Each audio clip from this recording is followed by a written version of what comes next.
Have you ever wanted to get better at something, like a sport or a hobby, or even your grades? You probably took steps to improve, right? Well, that's what businesses and organizations do, only they call it continuous improvement.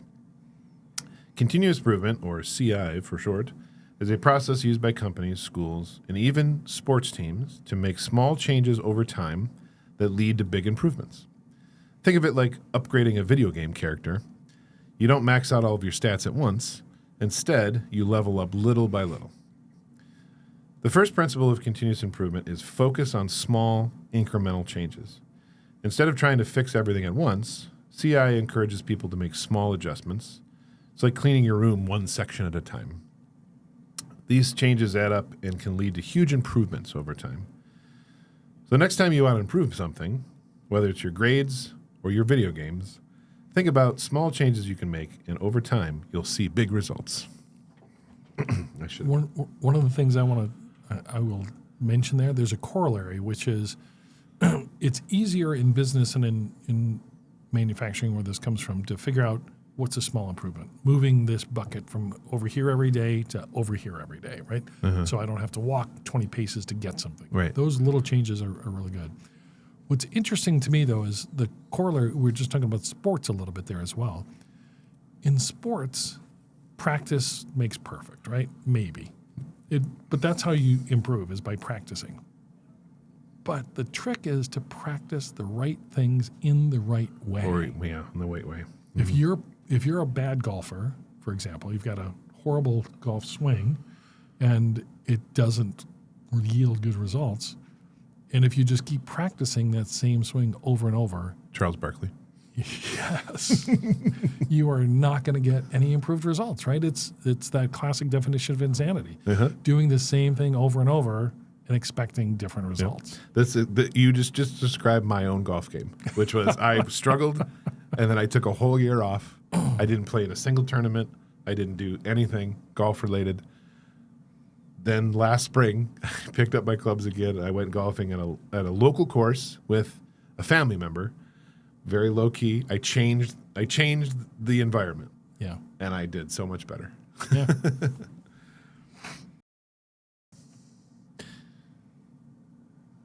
Hello. Hi. We're talking about lean marketing, foundational marketing, and kind of breaking it down into a couple of key talking points. First is, focusing on the customer, right? Having a customer-centric approach, and how lean marketing prioritizes that understanding of what the customer actually needs. Yeah, I can tell you, I'm always shocked when I go into a marketing organization and I ask the team members how often they talk to customers, and it's often never. None. That's not what we do. That's what the sales team does. That's what the customer success team does. Mm-hmm. But we haven't been out to a customer site ever, and that's one of the first things I fix, or I try to fix, is get them out to customer sites. In many cases, it's plants or offices. Mm-hmm. See what's going on. See how people are actually using the software and what else they're using to do their job. Oftentimes, 90% of the companies out there are using spreadsheets to fill in the gaps for everything that the enterprise software doesn't deliver. And that's always an opportunity. So get people on site, get them looking at how things are working, and listening to what the customer says about, not just about the software or the piece of technology in front of them, but about the service of the company, about the pricing and value of the company, the things they get, the total customer experience, the total product package is what you need to listen for. Yeah, so rather than just assuming what things about the customer, you're actually validating those assumptions in real time. Yeah, one of the things you've seen me in this discussion, I think, is when a team is having a discussion about, I have an idea for a message. We should try this. We should try this. I think this will work better than that. My pushback is always, I don't care what you think, because none of us are really Svengalis. We can't predict this. What we need to do is come up with 2 or 3 or 4 or 5 alternatives and figure out a way to test them. Have a feedback that's what loop. We care about. Yeah. Yes. Mm-hmm. You can have all the great ideas in the world, but if they don't work in the real world, then they don't matter. So figure out what works. Yeah. Let's talk about waste again and minimizing waste. And that can be time, personnel, movement, money, actual things that are physical, but also things that are intangible. These are the classics of lean manufacturing, right? Eliminating waste in all of its different forms. My favorite one to concentrate on, we've talked about this before, is MUDA. MUDA is actions that add no value. And in marketing, it is the number one sin, I think. If you are doing work that doesn't add value to the company, doesn't interest your customers, doesn't interest your prospects, then it's a waste. It's a waste of all of those things. Or is not in service of actually collecting a profit. Or for sure. Yeah. I mean, that's the end result we're all looking for, is to make the company successful and profitable, our companies, right? So that's the end result. But in the short term, you need to look at, why am I doing this if I'm getting no clicks? Why am I doing this if nobody views the content that I've published? Why am I doing this if nobody's going to these events, nobody's registering, nobody's doing anything? And people tend to just keep doing it unless somebody tells them to stop. Yep, and I don't think they've tied. It's one thing to have sort of an agile lean methodology, but it's another thing to tie it to the objectives of the company. So I recently sort of learned this idea of agile OKRs, objectives and key results, and actually tying those objectives to, okay, here's what the plan was, here's what we're trying, here's what the result is. If the result is poor, we're going to try a different one. I've been through this process at several companies now, and there is no secret sauce to it, right? Figuring out what the company objectives are overall, and then bringing them down kind of layer by layer till it really defines what everybody, each individual is doing on a day-to-day basis. Wait a minute. There's no secret of doing it right now and immediately having success? It's tough. It is tough to figure out because personnel objectives in particular are often tied to people's compensation, right? So you want their objectives to be reachable, attainable, but also be a bit of a stretch, and at the same time tie them to the company's objectives. Yeah, that's one of the things that we just studied in that course of OKRs is it can't just be low-hanging fruit. It can't just be like, oh, I did this. It has to be attainable, but not so far outside the reach of being unreasonable. I will tell you, I spent a year at one company, I'm not going to name them, but big name in the enterprise technology market, where it was common practice for everybody in the organization to set their key objectives in the fourth quarter, just before their annual reviews and their compensation changes. So shockingly, everybody in the company achieved 100% of their key objectives. Amazing. Yeah, shocking. Now that is MUDA, right? MUDA on a lot of levels. Wasteful. It's super wasteful that people are doing work. They think they know what they should be doing, which is great. We love having senior people, especially. It's not setting the right expectation. But it's not. It's gaming the system to maximize their own personal income rather than what's good for the company. And I'm really interested lately about, even in my personal life, but is continuous improvement, right? Of applying a lot of these lean management techniques as far as continuous improvement, even to my own life of being okay with failing forward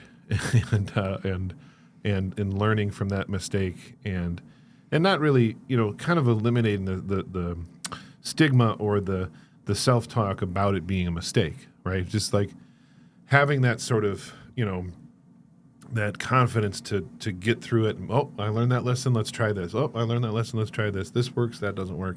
And being flexible and agile through that continuous improvement process and learning those lessons. I think that applies, definitely to management, but also to, even your own personal growth. Trying to get a team to adopt that mentality is very, very difficult. You have to be all in on your own to get your team to do it. And even then, it's not the team, it's a collection of individuals. So you need to get them in one-on-one situations where you can talk about this and reassure them that not only is it okay to fail fast, but it's your preferred method of doing business, of doing work every day. Yeah. And that is a shocker for a lot of people. That doesn't mean you're reckless. No, absolutely not. And you do have to put boundaries around that. That's a great point. You have to let them know, try new things. Yeah. We can't be doing the same thing we were doing a year ago or 5 years ago, 10 years ago. Even 6 months ago might be too long. Mm-hmm. So try new things all the time. Figure out what works and do more of it. Yeah. But again, we keep talking about this.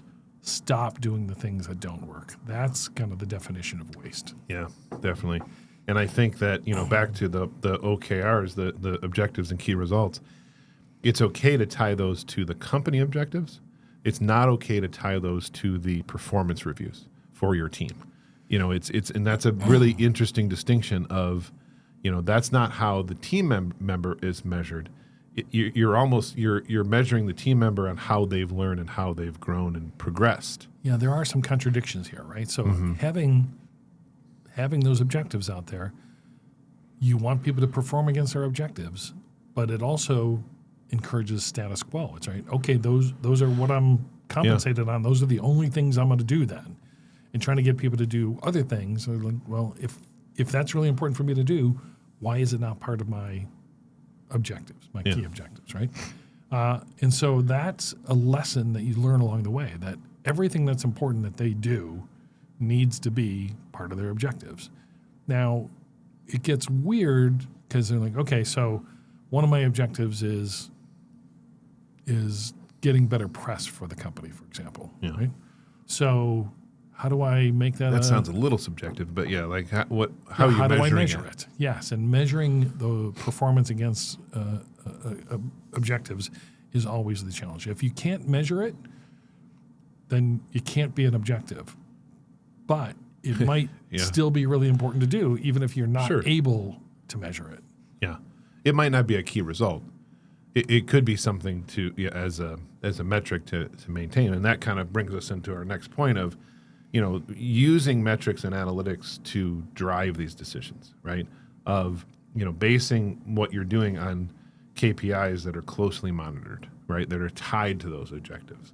So I think you have to not only define what the objectives are, but how do you measure it, right? And make it fact-based. That is absolutely right. That is kind of the key magic there, that you have to figure out how to measure stuff. It's kind of one of the fundamentals of lean, right? If you can't measure it, you can't manage it. Yeah. And what gets measured gets managed, right? There are two sides to that coin. Yeah. So there are some really innovative ways of measuring things. Some are really simple, right? The website guy, how much new content is published, how many how many clicks are you getting on a daily basis, right? All the objectives that go along with a website, all the KPIs that go along with it. But for some others, like I go back to PR now, right? Mm-hmm. Number of press releases is not a key objective. Number of articles published is not necessarily a key objective. What you're really trying to get at is, what is the goal of PR? And that is wider recognition for the company and a positive reputation for the company, right? Mm-hmm. How do you measure those things? Well, you can. Mm-hmm. It can get expensive, but there are certainly ways to do that. I will tell you a story quickly about a company I was with a few years ago where it was an older company that had been around for a while, and I thought their reputation, I thought they were widely known, but their reputation was as kind of an older fuddy-duddy company. And I talked the executive team into doing a quick survey to see, does that hold up? Is that true in our market? And it took only about a month and about $8,000 or $10,000 to do this survey of key players in our market. And the results actually came back very differently than I thought. The brand recognition was very low, under 15%. And I thought this company's been around a long time. I thought a lot of people would know them. But the people that did know who the company was thought that they were an innovative company.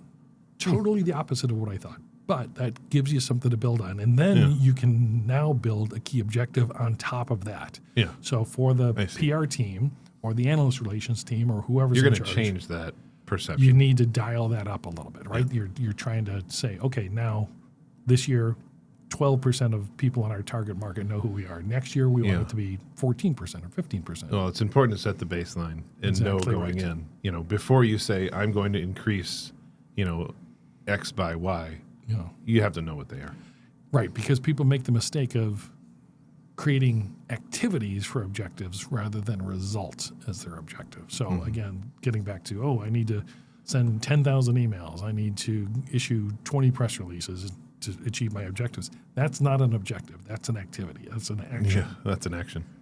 You got to get to the results of what those activities are for. Yeah, and I think a lot of that kind of has to do with this collaboration, this cross-functional nature of truly lean management and lean product or project management or program management. And when it comes to marketing objectives, is encouraging that cross-departmental collaboration.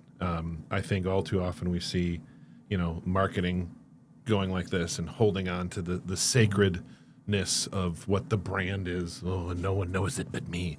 Or the sales, Precious. Yeah, the precious brand. And the sales team, focusing on like whatever their, cool guy sales, finger guns. You got to work together. Everybody's got to work together. It's not just, from the top down. It's across the organization aligning on that. And that sounds a little woo-woo, but that's really what effective organizations that we've seen that are very, very cross-departmental and cross-functional, collaborative. And that collaboration is very important when it comes to that methodology. I had a great mentor earlier in my career, a guy named Bob Schechter. Bob was formerly the early CFO at Lotus. Mm-hmm. Great guy. Bob was the CEO of a company I worked for in Boston. And Lotus Notes. Lotus Notes. Before that, Lotus 123. Oh, that's right. It was a spreadsheet. It was the first big spreadsheet. Lotus, incredible growth story. A lot of veterans out of Lotus populated the Boston high-tech scene, tech scene. It's not high-tech anymore. We just call it tech. Mm-hmm. For many, many years. Bob's a great guy. I learned so much from working for him. And he told me one time, he said, the difference between a really good company and a great company is a really good company, everybody's good at their jobs, and every department is good at their role. In a great company, it's the communication that takes place and the interactions and collaboration that takes place between those departments and among those teams that takes things to the next level. Yeah. And that, for some reason, that just always really stuck with me. It's not a... Let me think about that. So being a great marketing organization at a company that's failing, you're not part of a great organization. Yeah, that's that's the violin on the Titanic, right? Yeah. You ever notice how working with others can make a project easier? Continuous improvement thrives on that same teamwork. One of the coolest things about continuous improvement is that it's not just up to one person. It's all about collaboration. Just like when you work with classmates on a group project, businesses rely on their teams to share ideas, figure out what's working, and what needs to be changed. Second principle in continuous improvement is involve everyone in the process. In continuous improvement, no one is left out. We've found that everyone from the CEO to the person answering the phones at the front of the building can suggest ways to make things better. After all, the people doing the work are the ones who know what the best improvements are needed. A company that we worked together for a while out in Grand Rapids is a perfect example of that, right? They had a continuous improvement program, and the employees were rewarded based on their... Financially rewarded. Some of them did quite well. Yes. Because it was even the small changes that they made, the small suggestions they made, over time built up to huge improvements in their efficiencies and lowered costs. Mm-hmm. Everyone has a role to play to making things better. This is also true, I think, in software development, because there used to be this stigma or this idea of like a key player, like the best programmer, and then everyone else underneath. I don't think that's true anymore. I think it's much more collaborative. It also used to be the product managers defined the marketing requirements doc, right? Mm-hmm. And that you needed to build something that does this. And then they were hands off. Then they were hands off, but the product team would then develop something called a product spec, specification, that maybe matched the marketing requirements doc, maybe not perfectly. and then they built to that. But by the time they were done, oftentimes it had nothing to do with the requirements doc built up front. So the people that were really doing the hands-on coding every day were the ones really in control of the end result anyway. Well, this is exactly where Agile comes from, right? We're not writing documents anymore. We're writing software. I take the documents from the customer. I just had a flashback of sitting in the computer lab at Oakland my senior year, and sort of like the last course of like software development course. Like, why do I have to document it? I'm just going to write it. And in really having some very specific, instructors and professors who are like, you have to document what. No, I'm just going to. Like when you drywall a house, just like, I'm going to document it. Or you don't write down even like, okay, this is where the studs are, because everybody knows it's 16 inches. If you're following code, 16 inches on center, right? Yeah. If you're following best practices in coding, same thing. People will know where to find some things. So when it comes to lean marketing specifically, speed to market is very important. Getting those campaigns and initiatives to market as quickly as you can to get that feedback as quickly as you possibly can, so that you can then pivot and be flexible. What are some of the things that you see getting in the way of like minimal viable? We talk a lot about minimal viable, and that's a kind of a hard struggle for me too. Coming into a new organization and teaching these methodologies, it's hard to get people to align on like minimum viable because a lot of engineers specifically too want it all done. Yeah. Before anyone can see this precious thing that I've done, it all has to be done. And so when Agile and Lean comes in is definition of done and minimal viable. Well, we worked together at a company many years ago where it was my first experience in the early 2000s with Agile software development, right? Mm-hmm. And I was used to a world where the marketing organization built its annual calendar of projects and programs around the launch or release schedule for the product, right? And very waterfall. Exactly, classic waterfall development. Mm-hmm. And when those big releases disappear in the world of Agile, all of a sudden marketing's got to come up with a different methodology for organizing your year. Right. And so I struggle with that. It's what created my first blog, the Lean Marketing blog that you helped me with many, many years ago. Mm-hmm. And it was and it's what formed this idea of lean marketing, right? Because we were in a world of lean manufacturing at the time, selling solutions in that world. And so you really need to build a foundation here for what you're going to do throughout the year. And sorry, what was the original question? So it's the idea of minimum viable. So you're on the right track, which is like instead of it being waterfall, instead of it being release cycle, it's what are the sprint objectives and how do you tie those sprint objectives into what you're delivering? Right, and in this world, the perfect becomes the enemy of the good. Oh, of course. Right? Yeah. So we hear that all the time. It's absolutely true, and you see it happen, right? Whether it's engineers obsessed with delivering the perfect bug-free product, which absolutely does not exist, right? Or whether it's a marketing organization who says, I have to have every email in this campaign and every other piece of content written before the campaign can start, right? It's just not the way it works, and you need to be able to think flexibly, work without a completed plan, and adjust on the fly as you learn things. If you build a 3-month program or a 3-month campaign, and in the first month it's failing, and you just continue running that program. Yeah. Well, and I think not lean. Nowadays we have better tools Absolutely. in place where we can have that real time, like maybe it's an ad campaign. You can have that real time retargeting or adjustment rather than having to wait. Yeah, and that's on a daily basis now, right? Or even hourly if you really wanted to do it, depending on the volume you're using. Yes, you should be adjusting. Most of the tools now have A/B or multivariate testing built in. Mm-hmm. If you're not utilizing those, you're setting yourself up for failure. Yeah. You got to use them from the beginning and use the results of the testing to improve the next step and the next step and the next step. And that's kind of the heart of lean, right? It's not about doing something 50% better. It's about doing everything 1% better today, and then tomorrow 1% better again. Yeah, I love that. You're familiar with Dan Harris, who created 10% happier, right? It's the same idea of like you're not gonna be And this helps me in my personal life of like, I'm not going to be 100% tomorrow. And it's funny because when my wife and I just got, sick recently, with the last sort of round of COVID, right? Her and I do this on a daily basis of like, we check in, as a couple working together, right? And having specific goals. Hey, where are you at today? And she's like, well, today I'm only at about 35. I'm like, okay, well, today I'm at 65. So we're doing okay. Like, on any given day, you can increase by 1 to 10%, not 100%.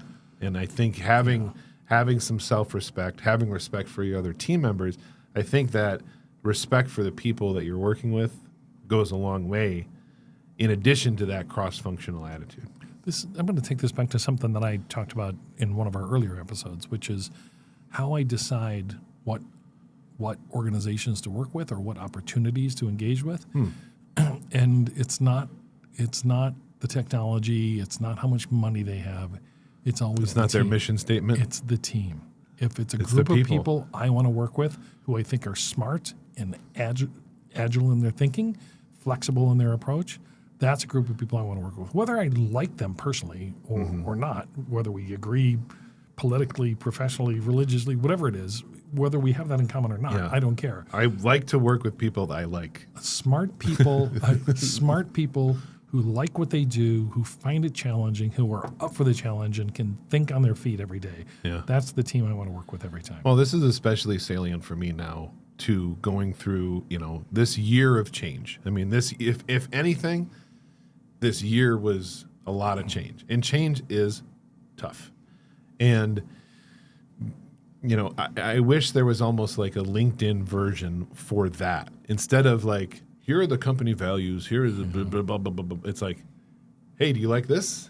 Are you a like-minded person? What if there was a platform for like a like-minded people kind of thing? It's interesting. I heard this a while ago that like an annual plan, a company puts together an annual plan, marketing team puts together an annual plan. There's not really an annual plan ever that works, right? It just does not happen. What you really should be thinking about is what's our daily plan? Yeah. So we have 365 daily plans, and I don't know what next week's daily plan is going to look like yet. I know what our objectives are. I know what I have to spend, what I can spend, I should say. Not I have to, but I have available to spend. And I know the team I have to do it. So let's figure out how to do today well and then set us up for tomorrow. Gantt charts are useless. Every Gantt chart that's ever been created never worked in the history of Gantt charts. Yeah. So what am I doing today? What's my goal today? And that's the Agile methodology as well. Stand-up meetings every morning. 100%. Right? Yeah. And I think people kind of miss the thread sometimes on that. It's meant to be standing up.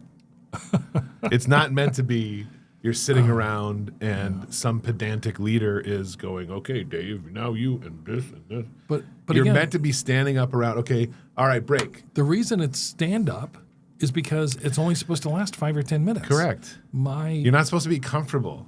It's supposed to be uncomfortable in the sense of get it done fast. Right. Let's go. Let's get to work. The corollary there is when you're in a meeting, you are not getting anything done. Yeah. So we could have a whole episode about. We could have a whole podcast series on meetings. The wastefulness of meetings. But I will tell you, as another example here, I have a daughter who's in the computer science field, and some of the... Which is crazy to me, by the way. That she's old enough to be doing it. That's the crazy part. She has been involved in some organizations where the stand-up meetings to start the day literally take an hour or more. Yeah, you've completely missed the mark. That is the opposite. You're ruining Agile. it. Yes. You're taking something beautiful and you're ruining it. It should be just, and it came from that idea of, we know that in a manufacturing facility, there's all these work centers, and so you're getting everyone together here in the central location. Okay, and we're going to do this. All right, and here are the things you're going to do, but here are the things you got to know that are going to go on today as well. Yeah, and here's what's going to be up on the Kanban board. That's right. Yeah. And one of the things that when I was recently talking to my dad, actually, in this past week about a specific project, he just very nonchalantly said, he goes, yeah, for that opportunity, they don't need the They don't need the business school lingo. They just need the work done. Yeah. And I thought that was so powerful of just focus on what needs to get done. Here's what needs to get done today. Yeah. Don't focus on the KPIs and the. Yeah, it's not you about gotta, you gotta, yeah, you all gonna be speaking the same language. Yes. But then you got to kind of put that aside and say, okay, here's what we're doing. It's people that get obsessed with the methodology, whatever it is, rather than the results. Yeah, you can't be a zealot. You can't be dogmatic about it. Yeah. You got to say, okay, we're going to do what works.